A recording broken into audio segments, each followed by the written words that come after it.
Alhamdulillahirabbil alamin wassalatu wassalamu ala khatamil anbiya'i wal mursalin nabiyyina Muhammadin wa ala alihi wa sahbihi ajma'in. Amma ba'd.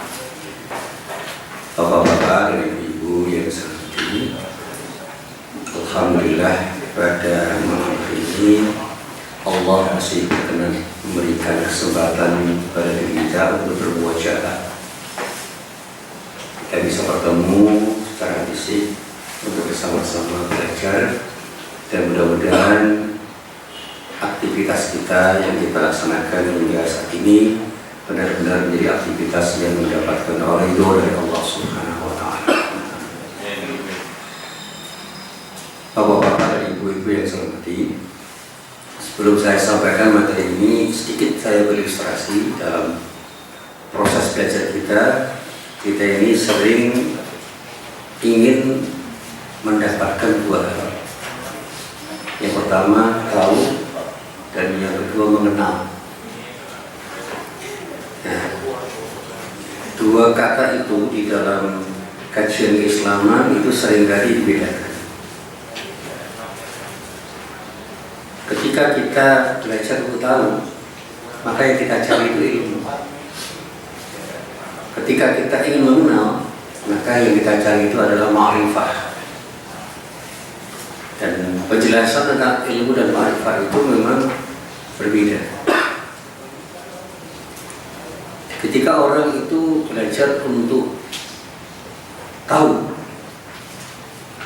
secara intelektual dia bisa pintar, tapi belum tentu dia bisa mengenal lebih jauh terhadap apa yang diketahui, dan pada saatnya mau beramal atau tergerak untuk beramal dengan pengetahuannya.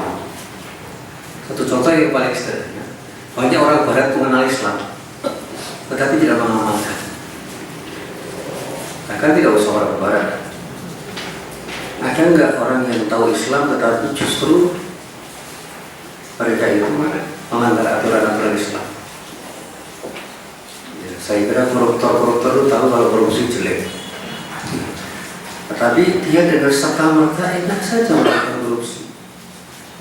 Termasuk yang sekarang lagi terkenal adalah berbohong. Berbohong itu kan sesuatu yang tidak ideal. Artinya dalam kondisi normal tidak boleh. Ketika darurat boleh, tapi darurat itu apa? Ketika kita itu dalam keadaan terdesak dan tidak mungkin kita itu lepas dari kedesakan kecuali dengan berbohong, maka di saat itulah kebohongan itu menjadi sesuatu yang untuk sementara diizinkan. Berbohong untuk mempertahankan kebenaran, dan berbohong untuk memberikan yang memang menjadi pilihan yang tidak mungkin tidak kita pilih. Disitulah ada kondisi darurat. Tetapi secara normatif berbohong itu tidak baik, sehingga Rasulullah mengatakan iyyakum wal kadhiba, jauhi bohong itu. Ini kan larangan yang luar biasa. Jangan dekati. Artinya jangan pernah kita berusaha untuk berbohong. Karena apa? Dikatakan Rasulullah dengan bahasa yang sederhana, kebohongan itu akan menciptakan keburukan. Iyyakum wal kadhiba, fa innal kadhiba yahdi ilal fujur. Karena kebohongan itu pada dasarnya akan membangun sesuatu yang tidak baik, menciptakan, mengarahkan sesuatu yang tidak baik. Fa innal fujur yahdi ilal nar.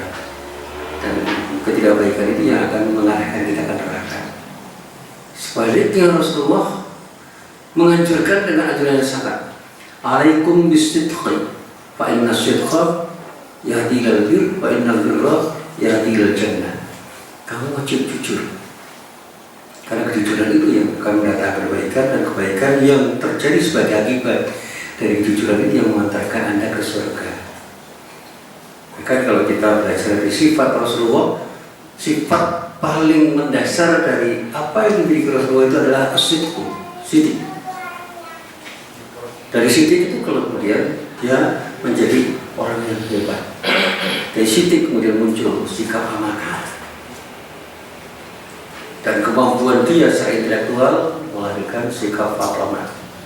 Kemampuan berkomunikasi dia melahirkan sifat tabligh.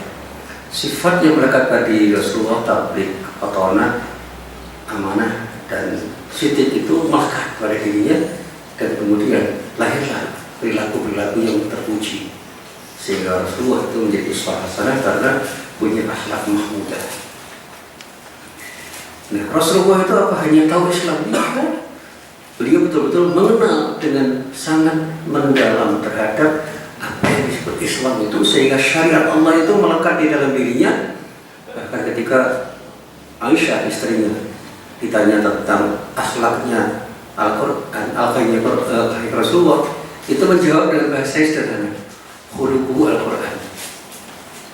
Jadi pertanyaan tentang akhlaknya Rasulullah itu dijawab dengan bahasa sederhana tapi mendasar, khuluquhu Al-Quran.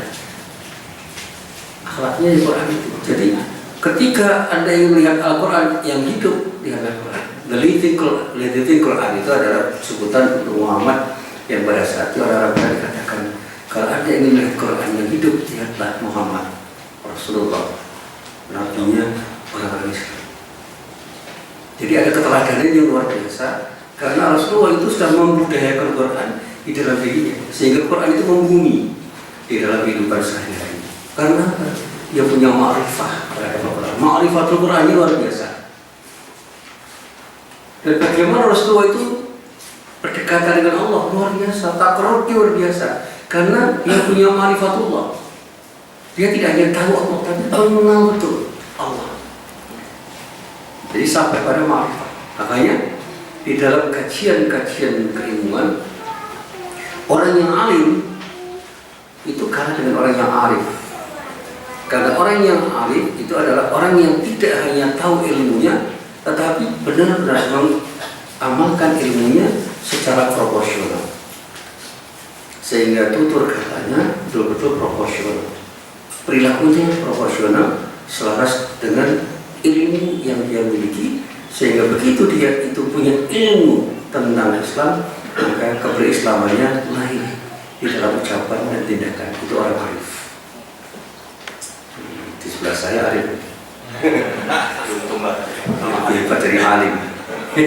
Ini Mas Paku. Mas Paku kemarin ketemu saya. Saya cuma penasaran karena sering dengar namanya. Kemarin di Keraton ketemu betul Mas Paku. Kalau Mas Arif sudah sering ketemu. Mari kita coba untuk bicara tentang ma'rifat itu dari kajian yang dikemukakan dan ditulis oleh Ibnu Qayyim Al-Jauziyah dalam kitab Madarijus Salikin. Dan ini saya ringkas itu. Kalau kajiannya panjang sekali, bisa berpuluh-puluh halaman, itu bisa hampir 100 halaman kalau dikaji di sini, nanti malah nggak selesai. Setahun baru bisa selesai ma'rifat. Bahkan kalau di pesantren-pesantren yang melahirkan orang-orang yang lekat dengan spiritualitas, itu kajian ma'rifah itu setiap hari dikaji oleh para kiai dari kitab Al-Hikam, dan puncaknya itu di kitab Madarijus Salikin. Jadi Al-Hikam itu mengawali, tapi puncaknya itu Madarijus Salikin. Maka ketika saya ditanya oleh teman-teman saya dari Nahdliyin, si Muhammadiyah kok ngaji Madarijus Salikin, wis khatam Al-Hikam? Ya jawabannya kan susah juga, karena di Muhammadiyah tidak ada tradisi menghatamkan kitab. Ya, saya katakan dua-duanya diajarkan. Al-Hikam diajarkan, kemudian Madarijus Salikin diajarkan. Di mana? Di kantor pimpinan daerah Muhammadiyah. Kalau begitu, ini satu hal yang luar biasa, karena di tengah orang Muhammadiyah itu kering dari kajian-kajian spiritual seperti ini, karena orientasinya sangat fikih. Muhammadiyah itu fikihnya sangat kuat, sehingga suka membid'ahkan orang, kata orang ini. Karena fikihnya sangat kuat, suka membid'ahkan orang. Tetapi kalau kajian tasawuf nggak ada bid'ah. Yang ada itu dekat atau jauh dari Allah, dekat dengan Allah atau jauh dari Allah. Kalau orang tasawuf nggak ada bid'ah dalam tasawuf. Kalau dalam fikih ada. Makanya orang Muhammadiyah itu karena orientasinya kajian tauhid, sidik-sidik syirik. Syirik, fasik, munafik. Yang kedua ketika fikih ya sudah bid'ah, dolalah, fitnah. Nah, gitu. Jelas, clear. Tapi begitu masuk tasawuf nggak ketemu itu. Kajian-kajian semacam itu nggak ketemu. Yang kita temukan itu adalah bagaimana kedekatan kita dengan Allah. Maka orang yang punya ma'rifah itu adalah orang yang dekat dengan Allah karena mengenal Allah. Dan maka di dalam konsep ma'rifah itu ada tingkatan-tingkatan ma'rifah. Ada ma'rifahnya orang awam, ada ma'rifatnya orang khos, dan ada ma'rifatnya khawasul khawas. Khawasul khawas itu ya itu yang sangat spesial. Ada khawas, ada khawasul khawas itu khawasatul khasa. Ada ma'rifah yang sangat khusus, sangat spesial. Siapa yang memiliki, tentu saja orang yang sudah mencapai pada puncak spiritualitas, karena kedekatannya kepada Allah sangat tinggi, dan pada saatnya dia mengalir menjadi pribadi yang sangat mencintai Allah, dan Allah pun mencintainya. Dia ridho untuk bertuhan kepada Allah, dan Allah pun ridho pada dirinya. Dan itulah yang disebut dengan nafsun mutmainnah. Orang yang punya pribadi yang sangat kuat karena kedekatannya kepada Allah, sehingga dia ridho untuk beribadah kepada Allah, dan karena ridhonya untuk beribadah kepada Allah, maka Allah pun ridho untuk menerima ibadahnya. Ini kalau ayatnya kan sudah kita hafal itu di dalam surat Al-Fajr mulai ayat 27 sampai ayat 30. Dan yang dipanggil bukan orangnya, langsung ya ayyatuhan nafsul mutmainnah irji'i ila rabbiki radiyatan mardiyah fadkhuli fi ibadi wadkhuli jannati. Surga itu sudah dijanjikan Allah pada mereka karena jiwanya sudah tenang, dan ketenangan jiwanya itu menjadikan dirinya tidak sedikit pun berpikir untuk berbuat maksiat. Tertarik saja tidak, berandai-andai saja tidak, terfikir, terbesit dalam pikirannya untuk berbuat maksiat saja tidak, apalagi melakukan. Karena pribadinya sudah utuh, ingin hanya mencintai Allah dengan ibadahnya kepada Allah. Ini puncak ma'rifat. Kalau masih sering salah, masih sering tidak baik, itu belum sampai mainnya. Baru lawaman, posisi transisi. Tapi kalau masih sering berbuat tidak baik, itu amarah, nafsun amarah. Saya masih ingat betul Mas Batu beri ilustrasi tentang kurikulum itu. Saya masih ingat betul itu. Bagaimana hijrah kurikulum itu kan ilustrasinya enak. Bagaimana Quran itu menjadi rujukan utama dan kemudian kita hadirkan dalam kehidupan. Ya, dari kisah-kisah Al-Quran itu memang luar biasa. Saya mencoba untuk memahami kisah-kisah dalam Al-Quran itu sangat menginspirasi. Kalau ada orang putus asa dalam hidup, itu berarti belum belajar ceritanya Yusuf. Kalau ceritanya Yusuf dipelajari nggak akan putus asa. Ayah Yusuf itu sejak kecil dianiaya oleh kakak-kakaknya, oleh saudara-saudaranya, tidak pernah putus asa. Dimasukkan ke sumur, selamat. Wah, dipukul, di penjara, selamat. Digoda oleh wanita, selamat. Akhirnya di puncak karirnya dia menjadi orang yang sangat terhormat, diperlukan kesabaran yang luar biasa. Dibandingkan Yusuf, kita belum apa-apa. Melawan rejim, kok putus asa, nggak pernah belajar sama Musa. Musa itu melawan Fir'aun, ya Mas Bago ya. Melawan Fir'aun itu raja di raja. Donald Trump kalah sama Fir'aun. Itu bukan apa-apanya itu. Fir'aun itu sudah raja di raja, mengaku Tuhan. Tapi Musa dengan kesabarannya dan sikap istiqomahnya luar biasa bisa mengalahkan Fir'aun. Dan itulah pertolongan Allah. Jadi ya pertolongan itu sangat dekat. Pada siapa? Orang-orang yang bertakwa kepada Allah. Seberapa yakin takwa itu akan bisa menjadi modal kita untuk mendapatkan pertolongan Allah, itu ya terkait dengan ma'rifat. Kalau kita membaca surat At-Talaq dimulai dari kata-kata wa may yattaqillah yaj'al lahu makhraja wa yarzuqhu min haitsu la yahtasib. Kita yakin nggak sih? Cukup dengan takwa, semua masalah selesai, rezeki mengalir. Itu aja. Cuma keyakinan kita tumbuh dari situ. Kalau belum, berarti kita belum sampai pada ma'rifah. Kita baru tahu aja. Mari kita bertakwa kepada Allah. Janjinya pejabat juga gitu, bertakwa kepada Allah. Tapi korupsi juga. Ya ilmunya tahu tentang takwa itu, tapi ma'rifahnya belum sampai. Jangan-jangan guru-gurunya juga begitu, menerangkan kondisi. Ini ada Pak Guru, Pak Guru yang sudah pensiun. Udah baru saya dulu, guru agama yang pernah. Saya dulu masih ingat temannya Mang Rizal ini di Mu'alimin ada guru akhlak duduk di meja, saya protes, saya di skors. Guru akhlak duduk di meja, nggak usah disebut siapa namanya. Mang Rizal masih ingat, saya di strap, saya di skors, nggak boleh masuk. Pak, Bapak kan ngajar akhlak, Pak duduk di meja, keluar. Suruh keluar sih. Oh bisa. Guru saya juga, saya masih ingat betul. Ini konsep Pak Pas 5 masih ingat. Saya dekat jadi ketua kelas saya. Ada kan murid yang paling nggak boleh ngerokok ya, Pak saya. Gurunya ngerokok. Nah sembrono kan. Saya jadi ketua tanggung jawab. Kemarin saya termasuk menjerumuskan saya. Iya, ketua kelas tanggung jawab. Akhirnya saya pancing aja gurunya supaya keluar rokoknya betul biru, tak ganti kapur. Para perokok banting, ketua kelas berikan. Kenapa? Betul itu tak berikan betul. Saya berikan, saya kasih 9. Tidak ke restoran. Kok cuma 9? Tadi yang bilang berapa Pak? 9, itu 9. Yang satu mana? Untuk saya Pak. Loh kamu kok rokok? Gurunya aja ngerokok, kok boleh dia enggak? Bisa trap lagi, nggak boleh masuk saya. Itu jadi murid kurang ajar ya. Makanya ketika saya ngisi pengajian di Nijon saya itu Pak Abdullah Effendi itu salaman. Kue guru ngaji ya ini. Lah iya Pak, kenapa? Ini nggak kenal. Yang Mu'alimin nggak kenal kok di guru ngaji. Di Mu'alimin dulu semasa itu nggak kenal saya. Ya sering itu. Jadi satu-satunya murid Mu'alimin yang berani gemboskan direktur itu cuma saya. Tanya oleh oh guru kok ngamplung murid, saya di kamplung saya. Kalau saya nggak berani, saya tak gembosin piting. Itu ma'rifah.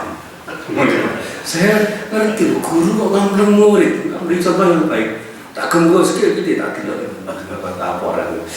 Tapi ketika di UMJ ketemu saya nggak marah. Saya itu masih ingat sepeda saya itu dulu pernah digemboskan. Bapak tahu yang gemboskan siapa? Siapa? Yang ada di depan saya, di depan bapak itu. Oh, nek kuwi dosen tak kambiling.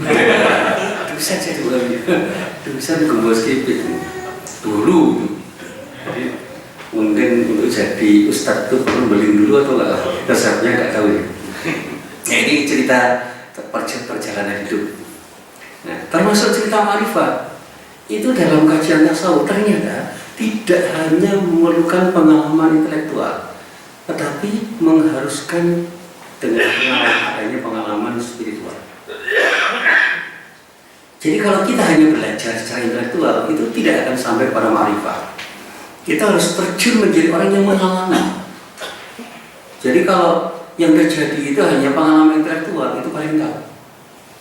Ya, di dalam proses keberagaman kan begitu. Ya. Ada intellectual involvement. Keterlibatan intelektual itu tidak melahirkan orang yang berakhlak. Jadi yang namanya consequential involvement itu terjadi sebagai akibat dari pengalaman spiritual. Jadi ada experiential involvement. Experiential involvement itu adalah sebuah pengalaman spiritual yang terjadi pada saat orang itu beragama sehingga orang itu merasakan nikmatnya beragama. Nikmatnya sholat itu hanya akan dirasakan oleh orang yang mengalami. Termasuk saya cerita sama Bapak itu. Nikmatnya bertablik, berdakwah itu hanya akan dialami oleh orang-orang yang mengalami proses itu. Tidak semua lulusan fakultas dakwah itu jadi dai, ya. Betul ya Pak, ya. Tidak semua lulusan fakultas dakwah itu jadi dai. Saya lulusan fakultas syariah saya. Tersesat di jalan yang benar, jadi dai. Seharusnya kan saya itu kepala KUA kan. Ya, saya kan orang syariah, saya itu dulu digadang-gadang jadi pegawai KUA, para cita dat. Di pengadilan agama ya orang situ. Ya, akhirnya kok jadi guru. Guru aja, guru Mu'alimin waktu itu muridnya beling-beling. Iya, saya masih ingat, mesti beli saya daripada beli saya. Ngulang tengok alim itu bisa beli nggak mana gue. Tenang saja, saya nggak sama nikmati. Di UMB ketemu sama orang-orang yang beli itu biasa. Karena apa, tugas guru itu mendidik untuk menjadikan anak itu menjadi baik, dan ini proses. Bagaimana kita menghayati peran yang kita mainkan, termasuk bagaimana menerjemahkan agama yang kita pahami itu menjadi perilaku yang kita nikmati. Nah, disinilah kemudian Al-Harawi itu ternyata mengutip ayat yang ketika kita terjemahkan itu tidak berbunyi apa-apa karena apa, tidak terkait dengan konsep ma'rifah. Ayatnya terdapat dalam surah Al-Maidah ayat 83. Itu pernyataan Allah di dalam ayat ini. Kalau kita tidak menghayati apa yang ada di dalam ayat ini, itu tidak ada makna apapun. Tapi Al-Harawi, seorang yang dianggap oleh Ibnu Qayyim al-Jauziyah sebagai gurunya di dalam kitab Manazilus Sa'irin, itu menyetir ayat ini untuk menjelaskan konsep ma'rifah ini. A'udzubillahi minasyaitonirrajim. Wa idza sami'u. Ada kata-kata wa idza, bukan in. Kalau ini itu sesuatu pengandaian yang belum terjadi. Tapi kalau idza itu pengandaian yang pasti terjadi. Karena apa? Sesuatu yang akan didengar oleh orang itu pasti akan didengar. Wa idza sami'u ma unzila ila rasuli. Sesuatu yang diturunkan kepada Rasul itu satu saat akan didengar oleh orang. Dan apabila mereka mendengarkan apa yang diturunkan kepada Rasul, taro a'yunahum tafidu minad dam'i mimma arafu minal haqq. Ini ada terjemahannya Quran kaki. Dan apabila mereka, bukan ketika, bukan jika, tapi apabila mereka mendengarkan apa yang diturunkan kepada Rasul, siapa itu yang disebut Muhammad SAW, kamu lihat mata mereka mencucurkan air mata disebabkan kebenaran Al-Quran yang telah mereka ketahui dari kitab-kitab mereka sendiri. Ini cerita Alkitab yang betul-betul mengimani kitab-kitab Allah. Begitu Al-Quran diturunkan kepada Nabi Muhammad SAW dan mereka mendengar, langsung munculkan air mata. Sehingga orang seperti Warokoh itu melihat Rasulullah, ini besok Nabi. Pendeta Yahudi dan Nasrani yang bertemu dengan Rasulullah, dan ketika mereka mengimani sebagai Bukhair misalnya, dalam cerita itu kan terkait dengan bagaimana para pendeta Nasrani dan Yahudi, para rahib mereka itu bisa tergetar hatinya dan kemudian mengucurkan air matanya, tidak hanya meneteskan air mata. Sehingga Waraqah bin Nawfal itu akan berjanji akan membantu Nabi Muhammad SAW ketika nanti berdakwah.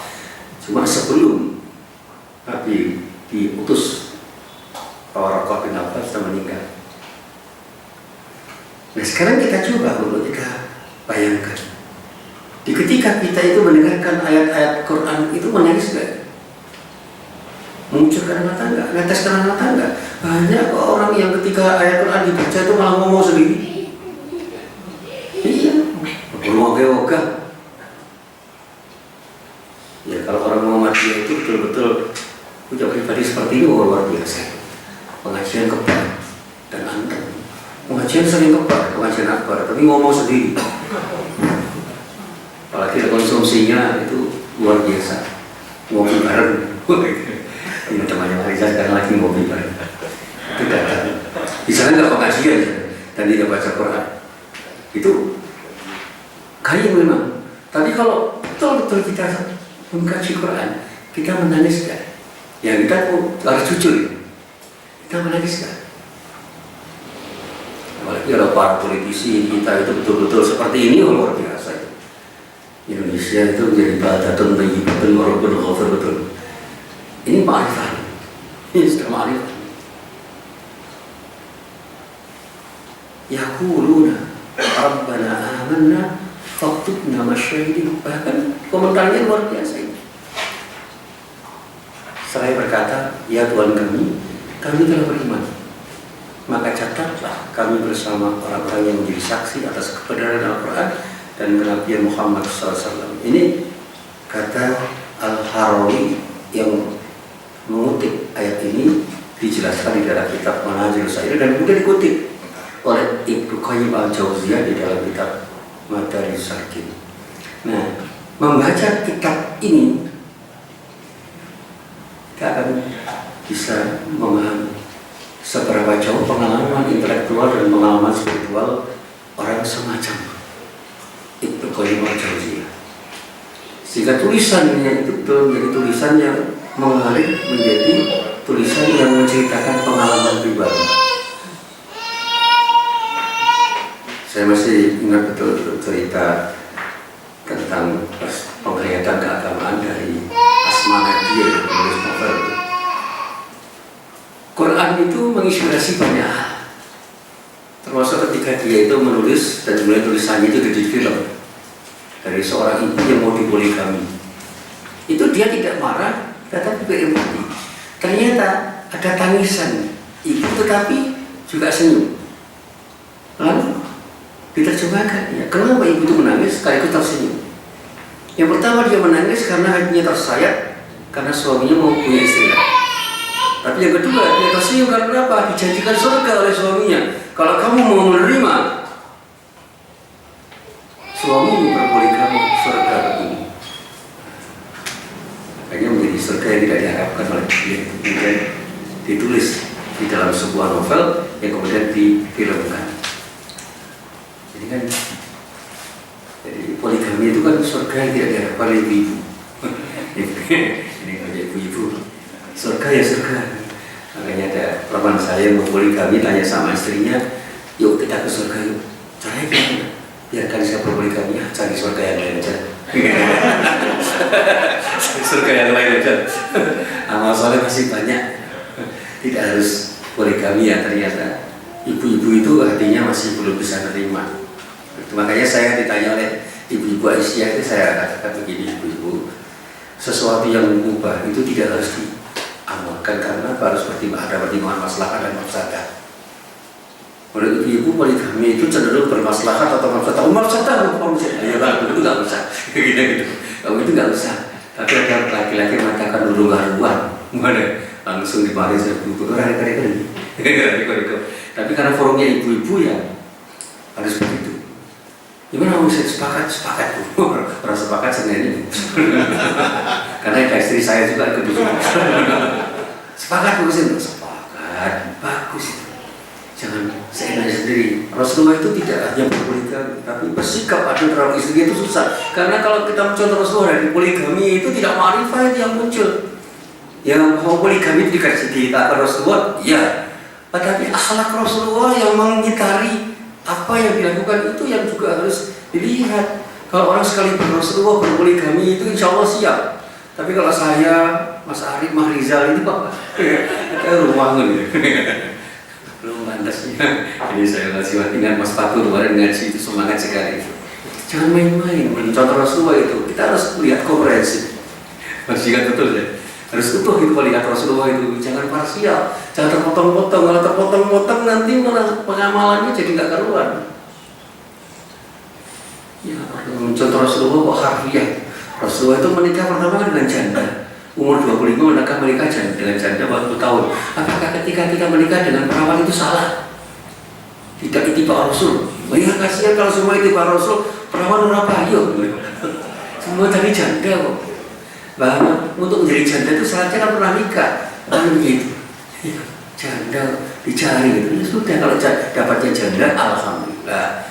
Dapat belum janda, ya alhamdulillah. Itu kalau kita mau mencontoh harusnya tidak begitu. Itu kan semangat rohnya tidak begitu. Bagaimana akhlak Rasulullah ketika menikah itu yang perlu dicontoh. Jangan kemudian mencontoh jandanya, apalagi mencari istri harus Khadijah. Oh, boleh sini Khadijah ya hamil. Negara mana? Tidak, belum tentu ada, tidak harus Khadijah.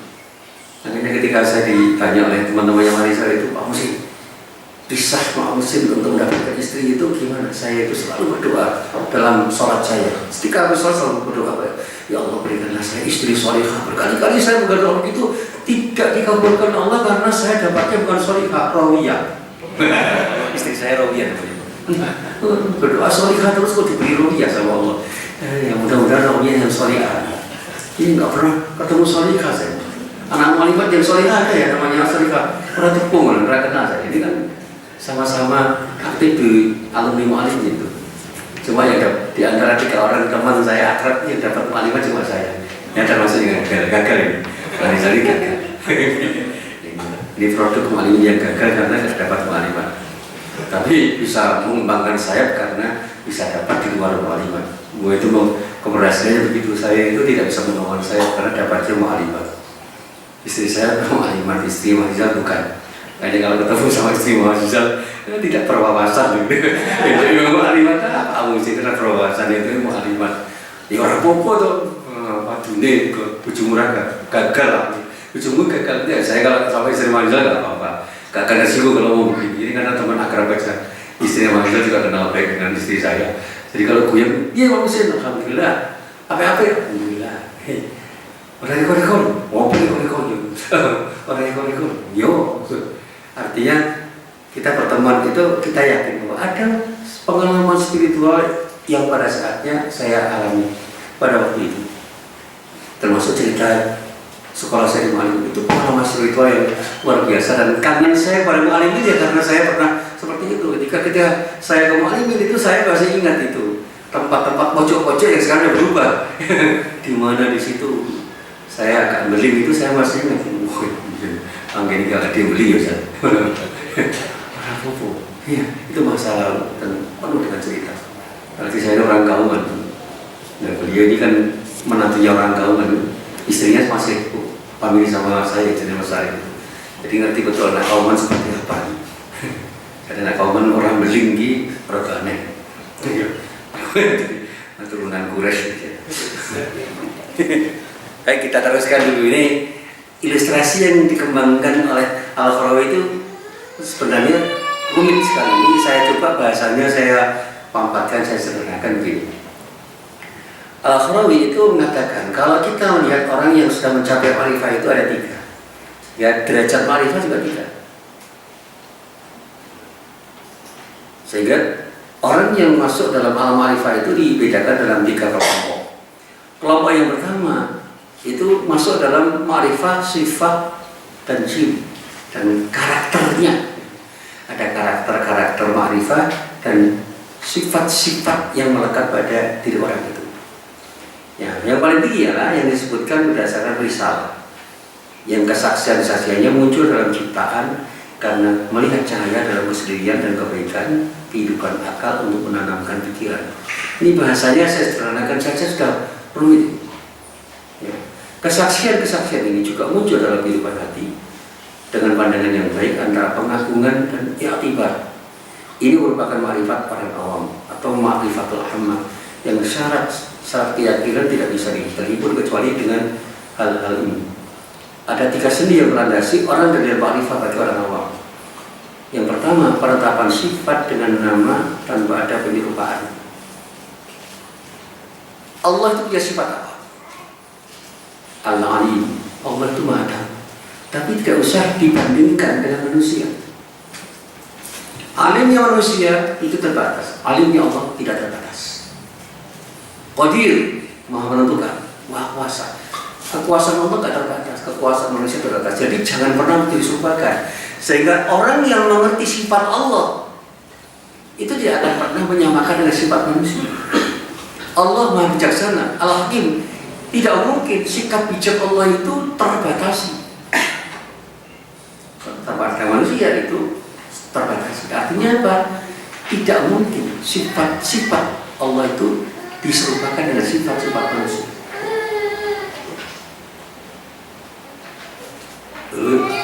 Ada ilustrasi yang sempat saya kembangkan.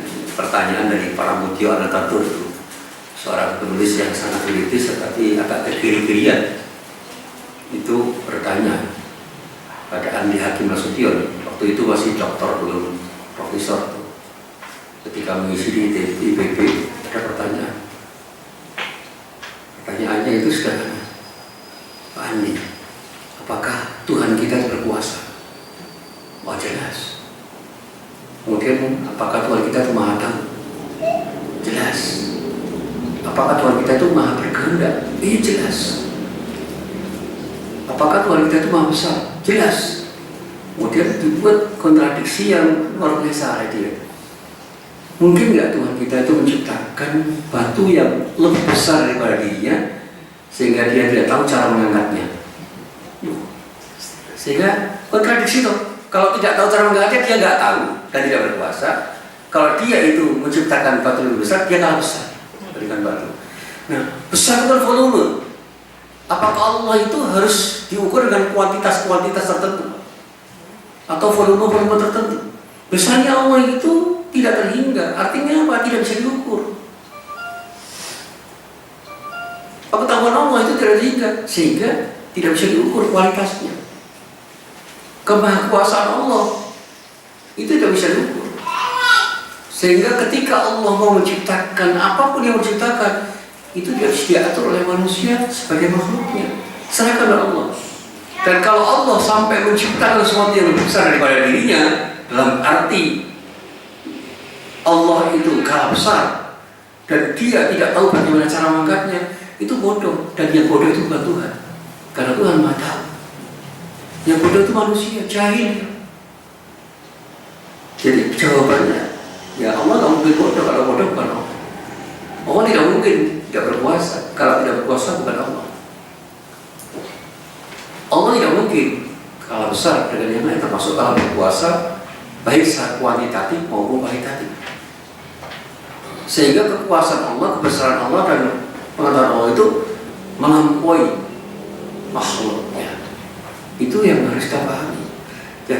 Jadi ketika kita itu tahu bagaimana sifat Allah, itu tidak akan menyerupakan sifat Allah dengan sifat makhluknya. Sehingga menafikan penyerupaan dan putus asa dalam mengetahui detailnya, artinya apa? Tidak ingin tahu apa makna esensialnya. Karena apa? Kita tidak tahu persis sesuatu yang terkait dengan Allah itu. Sehingga ketika kita ingin mengkaji siapa Allah dan ingin merinci pengetahuan kita sampai kita tahu betul tentang Allah itu dengan pengetahuan empiris, itu omong kosong. Di mana Allah? Itu tidak mungkin. Allah itu kita lihat secara fisik. Kan Allah bukan sesuatu yang sifatnya fisik. Allah itu hanya terlihat di dalam hati. Maka hadirnya Allah itu dalam hati. Dan ketika kita hadir untuk bersama Allah, itu yang kita hadirkan adalah hati kita. Hadirkan hati kita dalam diri Allah dan hadirkan diri Allah dalam hati kita, sehingga Allah itu akan hadir ke dalam hati manusia yang pada saatnya ketika Allah hadir, manusia tergerak untuk melangkah dengan langkah-langkah seperti apa yang dikehendaki oleh Allah. Itu prinsip ma'rifah. Hadirkan Allah ke dalam hatimu, maka hatimu akan menjadi hati yang menggerakkan dirimu melangkah menuju diri Allah. Ini cerita ma'rifah. Jadi sekali lagi, kalau kita bicara ma'rifah, itu bicara tentang hal-hal yang bersifat spiritual. Jangan pernah kita bicara tentang sesuatu yang bersifat fisik. Makanya kalau kita bicara fikih, keabsahan sholat kita itu kan selalu dilihat secara fisik. Takbirnya bagaimana, rukuknya bagaimana, sedekapnya bagaimana, itu sesuatu diukur dengan sesuatu yang bersifat eksoterik, terlihat, terobservasi. Tapi ketika kita bicara khusyuk, nggak ada ukurannya. Bagaimana kita mengukur keikhlasan orang? Nggak ada ukurannya. Bagaimana kita mengukur cinta kita kepada Allah? Ya susah dikatakan. Kerinduan kita kepada Allah nggak bisa diukur. Dia khusyuk nggak bisa diukur. Karena itu sifatnya sangat spiritual.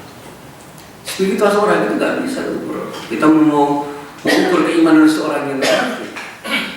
Kita itu hanya melihat fenomena keimanan. Tapi nominanya itu tersembunyi. Ini yang dulu pernah saya sampaikan ya. Seorang psikolog itu hanya ingin tahu fenomena kejiwaan, tidak tahu persis apa yang ada di dalam jiwa orang. Karena yang tahu di dalam jiwa orang itu adalah Allah. Sehingga dugaan-dugaan para psikolog itu bisa salah. Karena apa? Dia hanya melihat fenomenanya. Kalau begini maka begitu, kalau begitu maka begini. Nah, ketika seorang psikolog itu melihat ada orang yang konsultasi dalam teori psikologi, ini kan dikatakan begitu. Lihatlah bagaimana dia bicara, lihatlah matanya, lihatlah sikap tubuhnya, lihat mimiknya.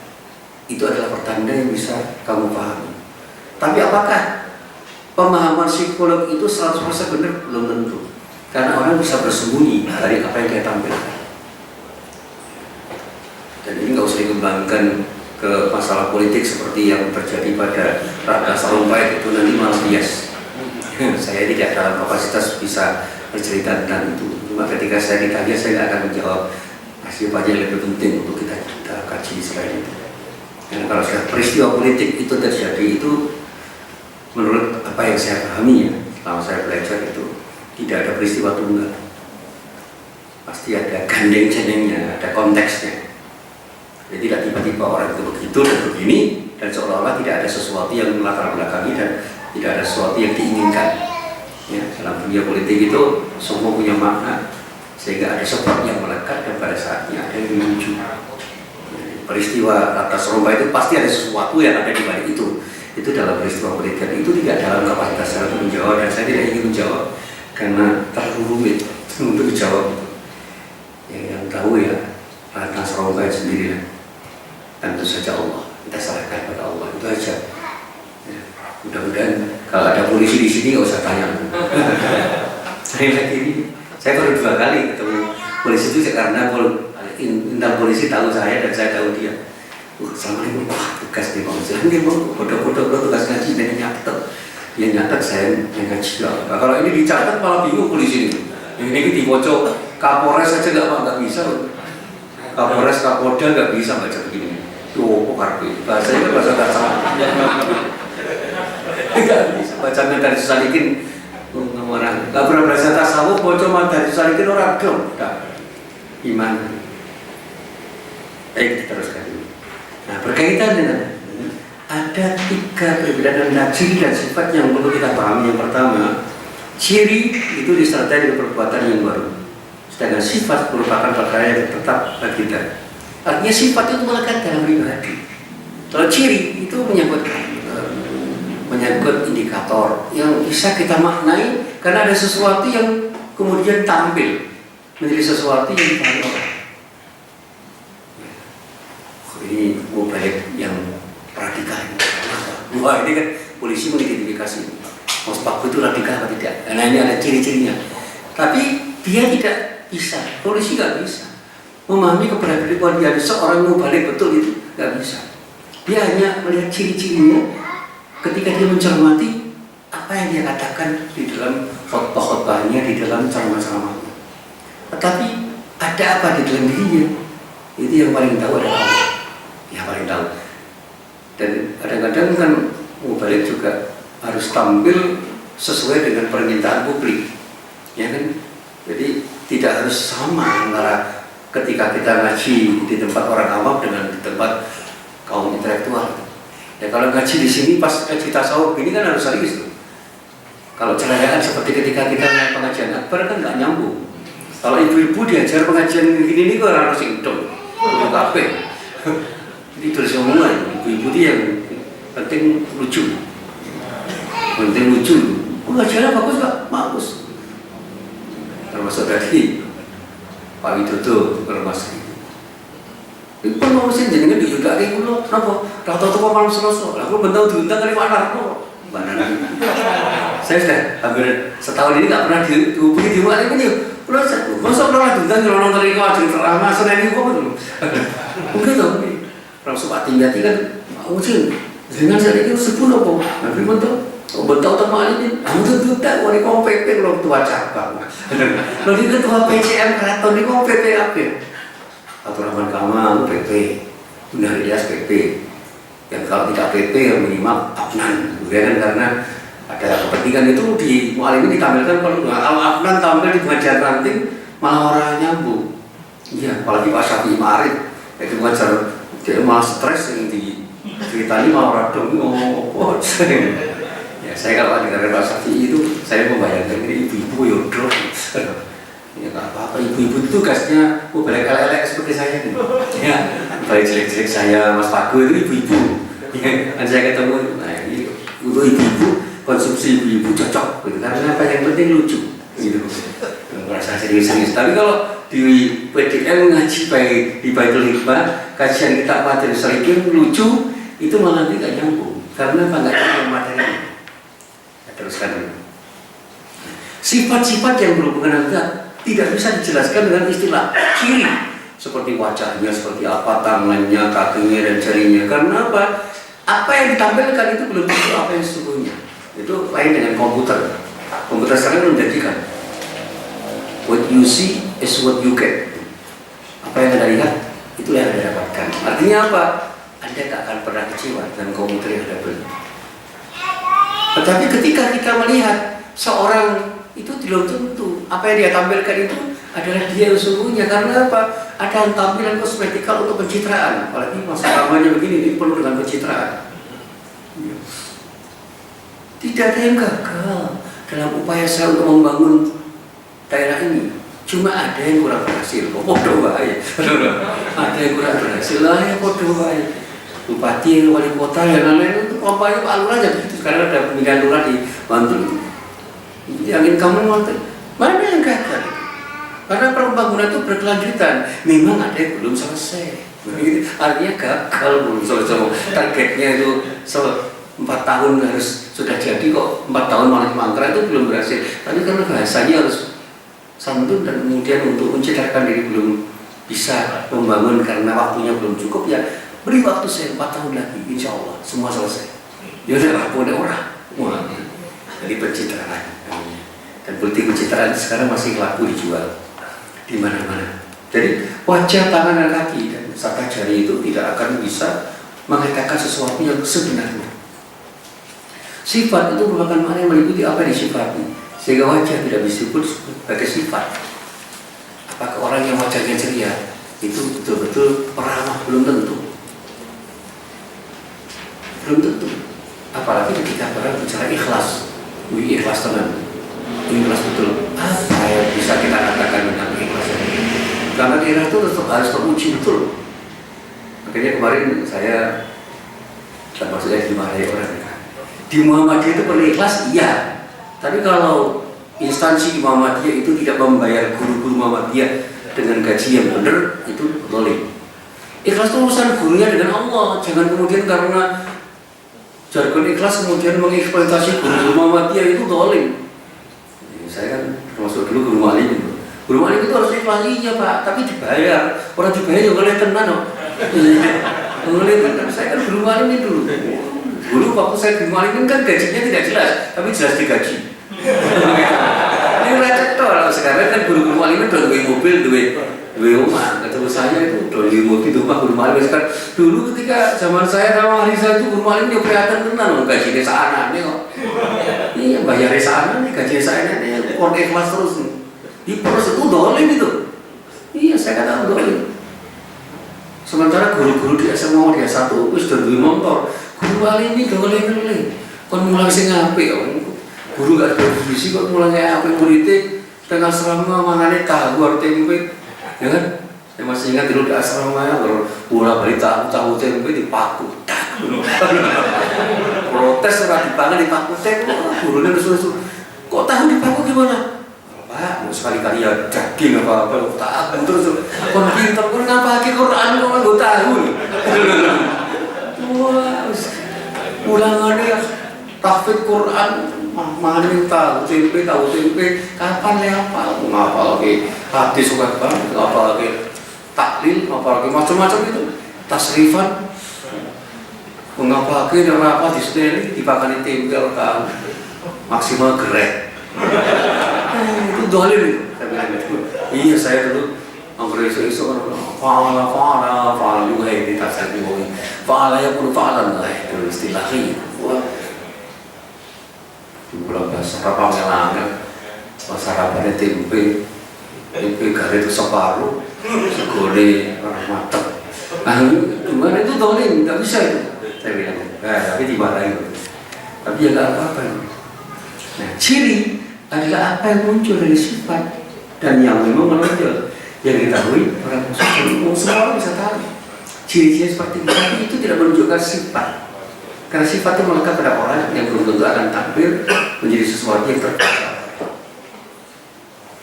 Namun ada yang berpendapat ini hanya sekedar dua bahasa yang tidak ada perbedaan di antara keduanya, yang maksudnya satu dan permasalahannya pun juga dekat. kita tidak akan mempermasalahkan masalah ini, tetapi kita akan melihat pada maksudnya bahwa tidak ada yang ditetapkan terhadap hamba dalam marifat dan juga dalam iman sehingga dia beriman kepada sifat Allah, mengenalinya dengan marifat yang dapat mengeluarkannya dari nilai kebodohan terhadap Allah Rabbul Alamin. Jadi bagaimana iman itu kemudian menumbuhkan pengenalan kita terhadap Allah, itu yang penting. Dan sifatnya subjektif. Iman kepada sifat merupakan asas Islam. Kaidah iman dan dua pohon ihsan. Siapa yang mengingkari sifat berarti telah merusak asas Islam, iman dan ihsannya. Allah menganggap orang yang mengingkari sifat-sifatnya seperti Allah merupakan orang yang berguru sangka kepada Allah. Kalau kita tidak yakin bahwa Allah itu adalah maha bijaksana, itu sudah keluar dari keimanan dan ihsan kita kepada Allah. Kita sudah berprasangka buruk kok. Allah itu maha adil, jangan pernah menghujat Allah. Allah itu maha pemberi, jangan pernah kita mengatakan Allah pelit.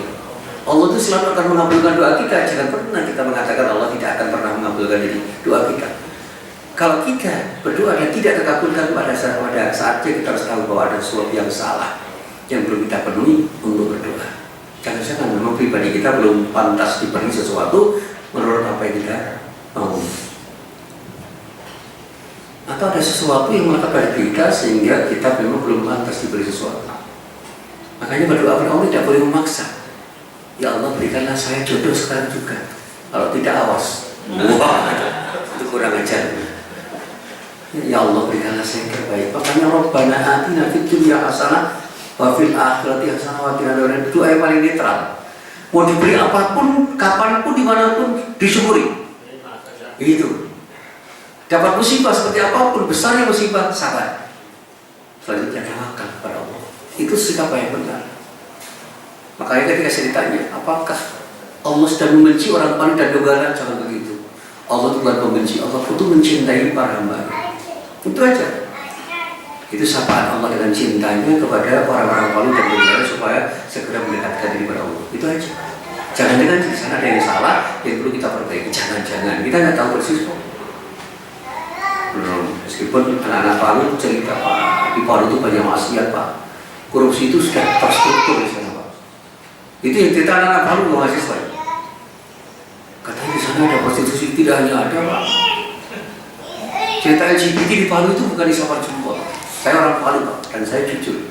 Di sana itu karena pariwisata, karena bisnis pariwisata itu banyak yang sesungguhnya tidak boleh terjadi, tapi terjadi karena Pak orientasinya sudah ekonomi untuk. Hati itu artinya ekonomi. Jadi kerugian-kerugian yang sifatnya moral itu tidak dihitung karena yang penting ada duit.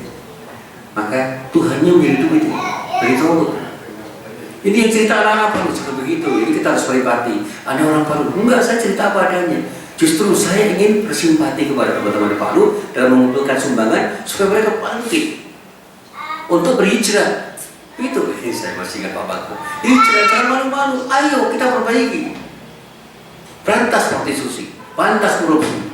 Jadilah Palu kota yang baru yang penuh dengan amal soleh dan bersih dari kemaksiatan. Itu yang akan mendapatkan ridha Allah. Sehingga menjadi baldatun thayyibatun wa rabbun ghafur. Kita tidak tahu mana yang akan gempa itu terjadi, di mana akan terjadi gempa lagi. Kita tidak pernah tahu. Saya punya 2 orang yang bakar gempa, saya tanya orang yang jawab, setelah ini di mana lagi Mas? Oh ya nggak bisa begitu aku senangnya. Setelah ini di mana lagi? Kekuatannya berapa skala Richter? Terus polanya bagaimana? Itu nggak bisa dikatakan begini. Yang punya potensi gempa itu daerah ini Bang Musi. Tapi itu juga tidak akan bisa diprediksi pas terjadi kapan. Tapi punya potensi seperti ini. Lalu potensi gempa di Indonesia itu seperti ini, dan Palu itu adalah sesuatu yang baru pola gempanya, sehingga banyak orang dari luar negeri yang sekarang datang ke Palu dan Donggala untuk meneliti tentang gempa yang terjadi di Palu. Karena apa? Karena itu di luar perhitungan mereka. Ini cerita yang bakar gempa. Jadi gempa yang terjadi di Palu dan sekitarnya itu menjadi sesuatu yang harus membangun marifat. Ternyata perhitungan manusia itu seringkali salah. Bagaimana dalam tempo yang sesaat itu bisa terjadi seperti itu? Jadi setengah jam yang kemudian lengang tidak terjadi tsunami, itu berarti tsunami sudah tidak boleh khawatir karena waktunya itu sudah habis. Waktunya sudah habis. Sehingga ketika terjadi tsunami, kemudian itu di luar dugaan. Sudah setengah jam kok. Yang kedua, lumpur yang kemudian naik, itu juga di luar perhitungan. Ini kata pakar gempanya loh, saya nggak ngerti ilmunya. Itu di luar perhitungan, dan itu cepat sekali mengalir. Sehingga tanah bisa rata, rumah tenggelam. Itu terjadi seperti itu. Dan ketika saya tanya, ada 2 masjid yang selamat itu gimana ceritanya? Itu juga tidak bisa dihitung. Perhitungan di atas kertas, masjid apung itu harus habis, wajib habis secara ilmiah. Tapi kenapa masih ada dan tidak roboh? Iya. Makanya jangan sombong, kata dia. Yang ngomong buat saya itu pakar kemana, jangan sombong. Ilmu kita itu kecil di hadapan Allah. Ilmu Allah itu mengatasi semuanya. Allah Maha Besar. Jangan sombong. Baru dapat ilmu gempa 1 SKS saja. Bahaya. Iya, ini cerita pakar gempa, saya juga nggak ngerti ilmunya.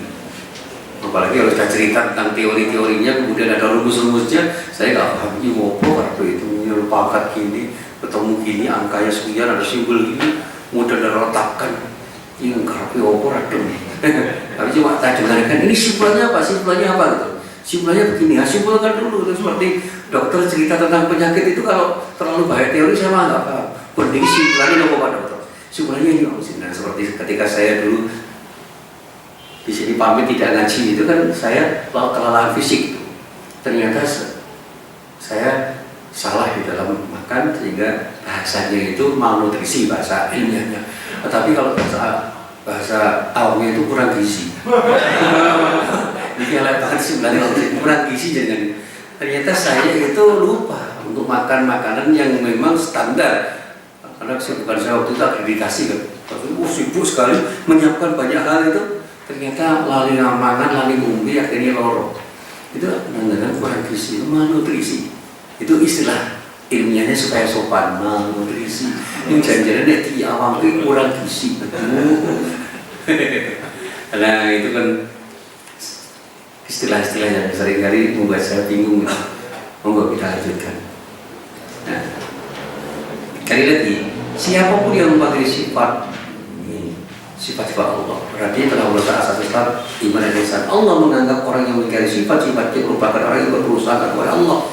Allah beri ancaman kepada mereka yang tidak pernah diberikan kepada orang-orang musyrik, kafir, dan pelaku dosa besar. Kenapa? Ini sudah melekat pada syirik besar, pada syirik yang besar.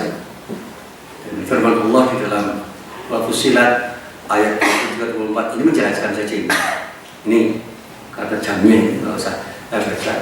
Kemudian Allah menyatakan bahwa mereka berusaha enggak. Ini juga penjelasan sehingga ketika Allah menganggap mereka itu sudah pantas. Ya, ini rangkaiannya adalah ma'rifatnya orang awam. Ya, kemudian yang kedua, ma'rifat tingkat 2 itu sudah lebih tinggi, yaitu ma'rifatul dzat. Mengenal zat Allah tidak hanya sifat dan ciri-cirinya, tetapi ma'rifat dzat dengan mengukurkan perbedaan antara sifat dan zat. Artinya sifat dan zat melekat yang bisa menguat dengan ilmu keterpaduan, menjadi jernih di medan kefanaan, menjadi sempurna dengan ilmu keabadian dan mendekati keterpaduan. Ini istilah tasawuf semua. Inilah ma'rifatul khassah.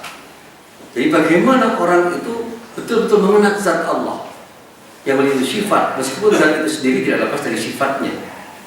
Jadi sifat Allah itu maha tahu.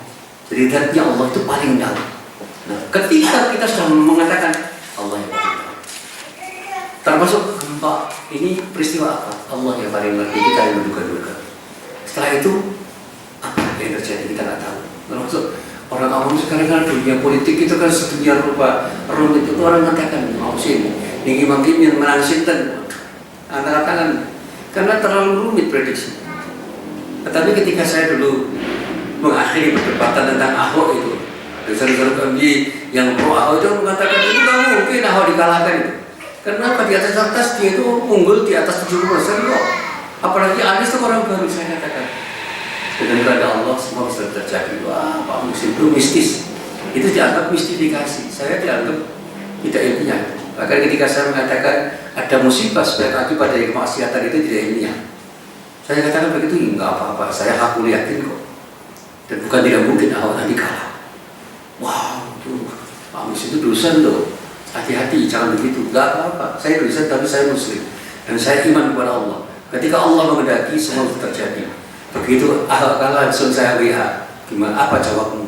Wah, itu di luar perhitungan, maksudnya ada faktor X. Kamu itu ngomongnya X terus.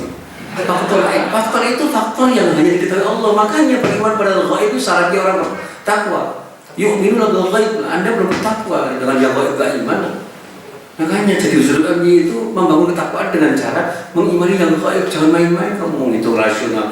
Memangnya akalmu itu sempurna seperti itu. Nah, itu dokter sok rasional. Rasionalitas Allah itu lebih tinggi daripada rasionalitas Anda. Saya kan belum dokter bilang itu. Tapi saya yakin bahwa Allah lebih tahu daripada saya. Jangan sombong. Makanya kamu balik kata UMY belum dokter tidak didengarkan. Saya katakan kamu dokter iya, kamu lebih bodoh dari dia. Kamu ceramah juga nggak bisa didengarkan. Ceramahmu nggak bisa didengarkan, terlalu ilmiah. Saya gitu kan terus diam. Kamu itu terlalu ilmiah, ceramahmu nggak bisa didengar orang. Iya. Akhirnya diam aja. Orang pahami ceramahmu. Iya, bingung kok. Tapi saya kan kurang saya ngerti mereka itu. Ketemu Pak Gus ini aneh, tidak mau malah ngures. Ya bukan ngures karena mereka sombong, jangan sombong. Dokter itu cuma gelar, itu cuma simbol. Profesor aja itu bisa dibantah. Itu aja, profesor bisa salah, apalagi cuma dokter-dokter yang sedang uji-uji seperti itu terlalu banyak salah. Kamu jadi dokter kan cuma karena disertasi itu sudah jadi. Itu aja, diem aja. Nesu yopen, ngomongnya sombong. Menghadapi orang sombong itu harus lebih sombong. Itu aja supaya tidak kemaki. Yang terakhir ini ma'rifah yang tenggelam di dalam kemudian pengenalan yang tidak bisa dicapai dengan kesaksian dan wasilah. Artinya apa? Orang sudah tidak bisa mengenal karena apa? Ini termasuk penghayatan yang tertinggi. Keyakinan kita terhadap hari kiamat itu nggak bisa dinalar. Karena itu proses yang sangat spiritualistik. Artinya apa? Itu ma'rifah yang paling tinggi. Sehingga orang sudah tenggelam dalam keyakinan kepada Allah dan segala macam yang hadir dari Allah. Jadi ketika ada orang seperti Nabi Musa tawakal betul dikejar Fir'aun dan yakin bahwa Allah akan memberikan pertolongan, itu nggak bisa diilmiahkan. Dengan tongkatnya kemudian selamat menyeberang laut. Itu dibuat teori apapun oleh ilmuwan dimanapun tidak ketemu. Meskipun kemudian orang mencoba menalar, maksudnya tongkat itu bukan tongkat maksudnya. Itu metafor, ya terserah kamu, yang penting namanya tongkat itu aja. Mau dibuat orang Islam metaforik terserah. Tetapi itu kan harus kita pahami dengan baik. Artinya apa? Kalau kita berhitung secara rasional, nggak mungkin Musa itu mengalahkan Fir'aun, itu nggak mungkin. Terlalu kuat Fir'aun itu kalah. Nabi selamat ketika hijrah itu nggak mungkin. Kemudian itu hanya bersembunyi di gua kecil. Gua itu kan kecil, cuma cekungan begini kecil. Dikejar orang banyak, kok tiba-tiba diselamatkan oleh binatang yang tidak pernah diundang Nabi. Kamu tahu nyusuh di situ, bersarang di situ, itu kan aneh. Padahal binatang harusnya takut ketika ada orang datang terus pergi. Orang datang bersama Abu Bakar tahu-tahu di situ bersarang. Dan orang mengatakan ada binatang besar, nggak mungkin ada orang masuk. Nabi Ibrahim dibakar kok nggak terbakar. Itu tidak masuk akal. Tetapi kalau memang Allah menghendaki terjadi. Bagaimana Zam-Zam itu bisa kemudian mengalir dan tanpa henti? Yang peristiwanya itu hanya karena Ismail itu menangis. Padahal menggali sumur di Saudi Arabia itu kan luar biasa. Iya, itu karena kesulitan Allah. Bahkan nah, mujizat-mujizat Rasulullah itu luar biasa dan itu sulit dinalar. Karena itu juga kemampuan nalar manusia terbatas. Sehingga inilah yang disebut dengan ma'rifatul khasatul khasa. Orang sudah mempersaksikan sesuatu yang dekat. Allah terasa dekat di mana di hati. Meninggalkan ilmu dan perhatikan bersamaan dengan Allah. Artinya apa? Dia sudah tidak menalar lagi. Karena apa? Orientasinya sudah pada keinginan untuk mendekat kepada Allah karena dia rasakan Allah sangat dekat pada dirinya. Dan ini yang dikatakan Al-Arabi sebagai puncak ma'rifah. Dan ma'rifat merupakan sifat hamba, sedangkan pengenalan merupakan perbuatan Allah dan taufiknya. Jadi kalau kita itu punya keinginan untuk betul-betul mengenal Allah, kemudian mengenal betul Allah itu bukan prestasi, itu pemberian dari Allah. Artinya apa? Kita berdoa, Allah mengabulkan, kita berusaha, Allah memberikan. Makanya kalau kita itu betul-betul paham, jangan sombong bahwa apa yang kita hasilkan itu adalah karya kita. Tanpa itu Allah, kita bukan apa-apa dan bukan siapa-siapa. Ya, dari Sumatera Selatan, pelosok sampai di Jogja, jadi mau balik hebat. Mas Paku ini kan tidak pernah bayangkan dulu. Saya ceritain Pak Musim, saya itu orang Sumatera Selatan jauh dari Palembang. Kalau ke rumah saya itu jauhnya bukan main. Saya yakin Mas Paku dulu nggak pernah membayangkan di Jogja, apalagi jadi mau balik di PTM nggak pernah bayangkan. Kayak di pengamen aku. Iya. Ini Mas Paku itu orang Sumatera sangat pelosok, nggak kan? Kalau bahasanya orang Jawa diso banget. Iya, dia kan cerita sama saya itu diso banget Pak Musim. Jadi menjadi balik seperti ini, wah itu pertolongan Allah yang luar biasa. Ya, itu seperti ketika saya ditanya gitu kan, saya pas khotbah di Masjid Besar itu ditakoni kali Pak Jamaah, Pak Musim dulu juga membayangkan bisa khotbah di sini. Ya enggak, saya itu orang kauman di sini, kali ini melumpuhkan duit infak kok. Saya itu waktu kecil kan melumpuhkan duit infak di Masjid Besar. Ya bersama Asnawi, adiknya Arjani segala itu dulu, yang sampai sekarang rajin seperti itu. Kalau Azban itu sedang ngaji dulu, Gunawan itu sedang masjid dulu. Ya, Gunawan itu anaknya orang kaya dulu, sekarang jadi rektor. Kalau Asnawi itu teman-teman saya ngaji di situ, kemudian saya di mimbar khotbah itu Asnawi selama saya. Ramayagi ya saya beda di khotbah nanti ya sesuk tak jadi bae aku tak ngomong kowe. Wis khotbah aku tak ngomong ora kowe wae.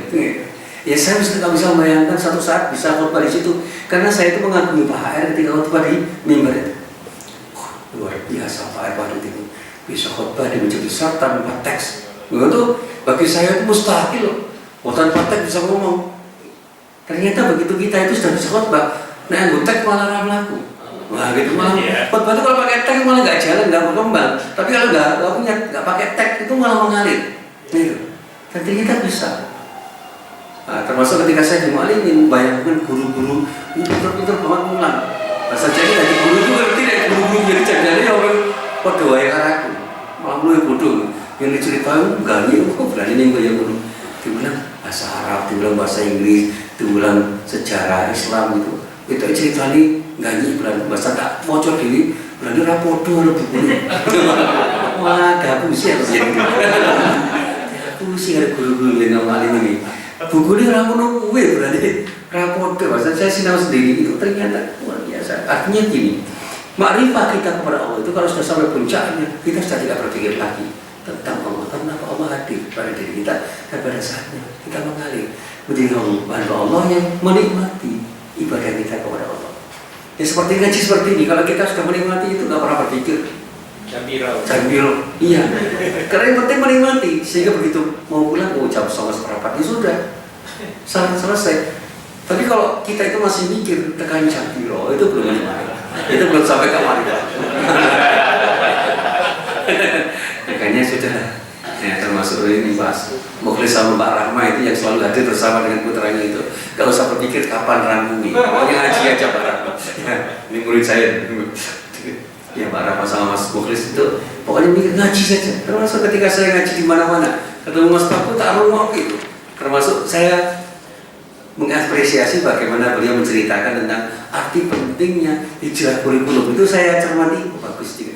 Idenya bagus dan itu perlu dikembangkan. Kita harus berani berhijrah. Kalau perlu yang radikal dalam arti positif. Jangan main-main. Muhammadiyah itu yang kita perlukan itu bagaimana kita membangun karakter dengan akhlakul karimah. Dan akhlak itu tidak diceritakan, akhlak itu dibiasakan, dicontohkan sehingga menjadi budaya. Itu yang perlu saya sampaikan kemarin, saya sampaikan di PGM. Adik saya punya anak sekarang kuliah di Finlandia, itu ambil manajemen pendidikan. Pendidikan karakter dimulai dari satu sifat yang dilekatkan pada anak, apa? Jujur. Jadi mulai TK itu dididik untuk jujur, itu Islami. Anak harus jujur, orang tua harus jujur. Sehingga ketika anak itu diajar itu jujur, dia protes sama orang tuanya ketika orang tua nggak jujur. Ibu tadi bangun jam berapa? yo harus bangun lebih duluan dari adik. Enggak, satu adik saya bangun, ibu belum bangun. Artinya Pak adik itu bangun, belum subuh, ibu belum bangun. Ya adik harus tahu ibu lelah. Iya, tapi ibu jangan bohong. Karena apa? Ibu tadi bangunnya setelah adik. Nah, adik saya, anaknya sudah bisa protes umur 6 tahun. Jadi ibu katakan ibunya selalu bisa bangun sebelum anaknya bangun, itu omong kosong. Karena anaknya menyaksikan adiknya, dan anaknya bangun, ibunya belum bangun. Ya gitu. Ibu salat tahajud setiap malam. Ya nggak mungkin dong. Ibu nggak beri contoh. Kemarin nggak salat tahajud. Kapan kemarin? Oh itu sedang libur. Karena kan nggak ngerti ibunya libur. Ibu sedang libur misalnya, itu nggak ngerti. Ibunya sedang libur artinya sedang menstruasi. Itu bagaimana menceritakan pada anak, itu harus jujur. Itu oh ibu sedang libur. Kalau orang tua adik itu 1 bulan harus ada libur namanya menstruasi. Menstruasi itu begini, diceritakan. Oh gitu. Anak harus tahu juga. Cuma jangan diceritakan dengan cerita yang jorok. Tapi anak harus tahu. Dulu saya kan ditanya sama ibu yang mulai nek lahir betul-betul. Oh salah. Lahir itu ketemu tidak betul-betul. Nah itu konsepnya bayi lahir betul-betul. Bukan betul ya. Orang ngapain? Oh ibu saya kan anaknya papa betul dia. Betul-betul papa. Bulan ini orang menunggu cerita nih. Saya baru ngerti kan ketika sudah belajar. Oh dia aku si ibunya. Jujur harus dia, cuma ceritanya harus betul-betul bagus dan mendidik. Nah, inilah yang bisa saya sampaikan, cerita tentang ma'rifah. Ya mari kita mencoba untuk berma'rifah, sehingga Allah betul-betul bisa kita hadirkan di dalam hati kita, dan kita hadirkan diri kita kepada Allah, sehingga kita ridho beribadah kepada Allah, dan pada akhirnya Allah pun ridho dengan ibadah yang kita laksanakan. Assalamualaikum warahmatullahi wabarakatuh.